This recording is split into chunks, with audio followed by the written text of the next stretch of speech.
Welcome back, everyone. Today is the final session in our Loose Watercolor Florals for Beginners series. Now, if you've been following along, this is the one we've been building up to. Now, don't worry, I'm not going to hit you with anything complicated on your graduation session. We are actually going to paint this very easy, relaxed, no pressure wildflower composition. So the whole series was designed to launch you into a more confident, loose watercolor floral practice from here on out. So after we do today's session, you should be confident enough to explore all the other tutorials on my channel or anywhere else. Or just go pick a flower and practice on your own. I hope you've enjoyed the series. Let's finish it up with a really fun one. If you're new here, my name is Teresa. I'm a surface pattern designer and watercolor artist. Now, I mixed up some peach, which is just yellow and permanent rose, just because I thought that would be a nice color to use. And I'm using my mop brush, and notice I'm holding it high on the handle. And I'm just going to do some generic petal shapes. I'm not trying too hard. I'm just twirling my brush around and using the tip to do some little back petals. Then I'm going to drop in some just straight permanent rose to add a little bit different color in here to give it some depth. So really just take your time and make those organic shapes like we practiced last time.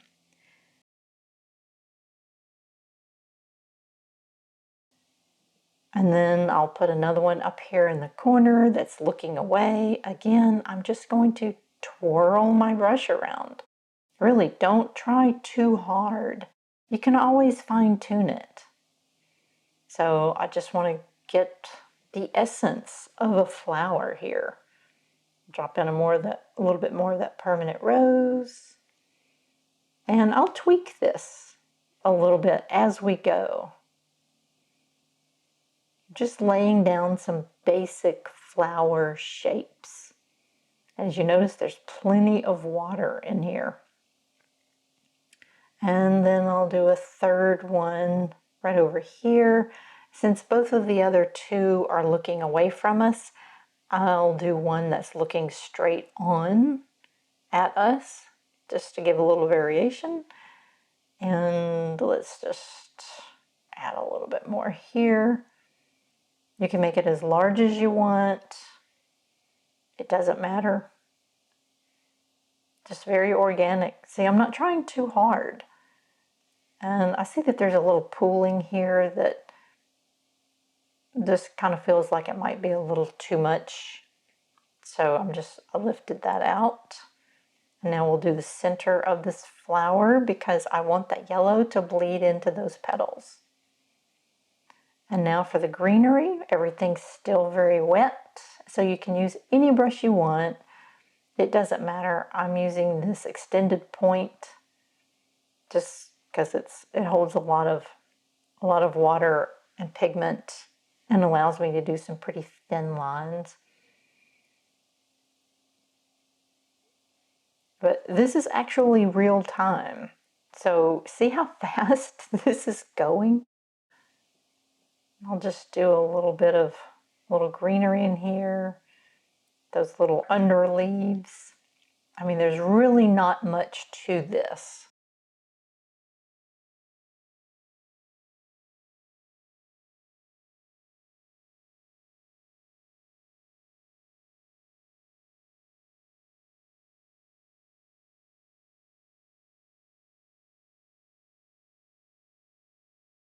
And I like to just assess it as I go.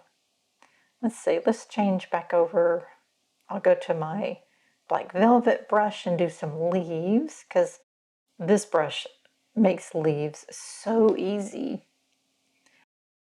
And now I've just used some green gold, a little bit different green than what I was using before, just to add some variation. And now that is undersea green, so I'm changing the colors up a little bit. so that it's not so flat and boring. I want to put some petal or leaves rather under these petals, so I switched to a smaller size. It's very wet, so maybe I'll just wait a few more minutes because I don't want the whole flower to turn green. So we'll do a few more leaves in here.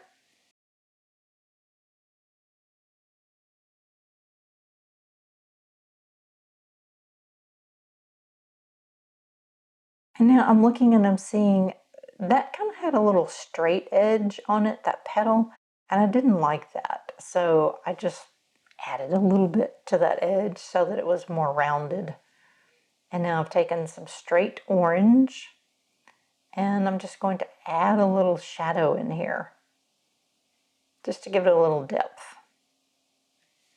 Maybe touch a little bit up there.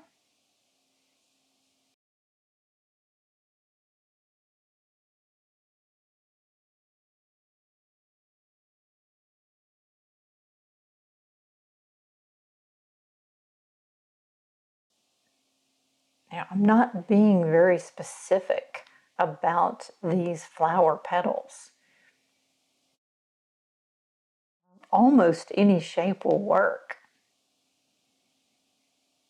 Let's see. Okay, now I think I'm going to use this real fun little brush that I have that you've seen me use throughout this series. I love this brush. And of course you can use any fine tipped brush to do this. You don't need this brush to do it. I just happen to like it because it's so easy to get very organic lines. You just wiggle it around.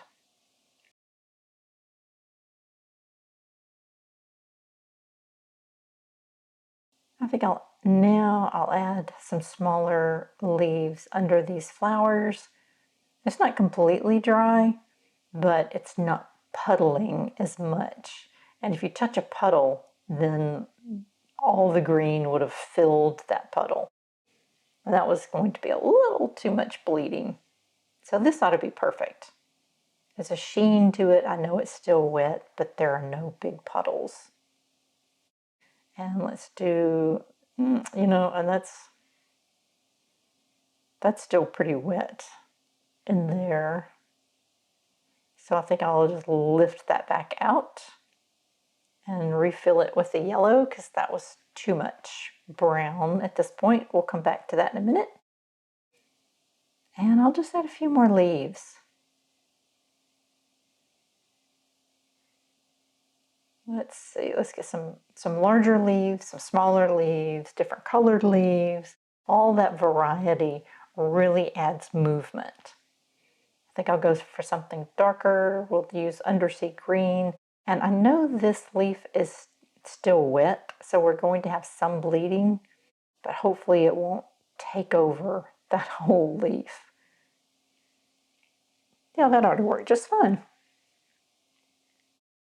And now this is even a third green. This is sap green. Let's thicken that up just a little bit. And I think I'm going to add some grass just because these are wildflowers and this will add a little weight to the bottom of our composition. Kind of fill up some of our white space. I don't want to do a lot of flowers. We only need 3. I think that's good for today. In 2 weeks, my next video, we are going to paint another composition, still very, very loose and very doable, but it will be a little bit more involved composition. So I hope you'll check back and give that one a try. You have to be careful when you touch your paint because if it's very wet, you're really going to mess it up. And I don't know why I do it. I know better than to touch it to check for dryness with my fingers. But every once in a while, I do it anyway. I don't know why. That's really not a good habit. Okay, I've decided to fill up a little bit of this white space on this side with another set of leaves to to give us a little more balance.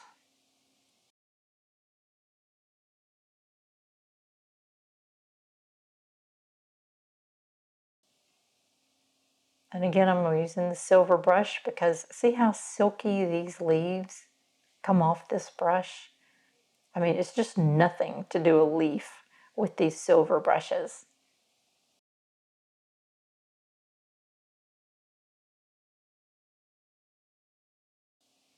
Now let's add one more up the top. There we go. That's much better. That's a much more balanced look.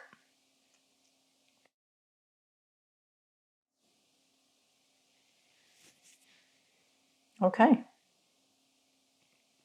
Look at that. We're already done.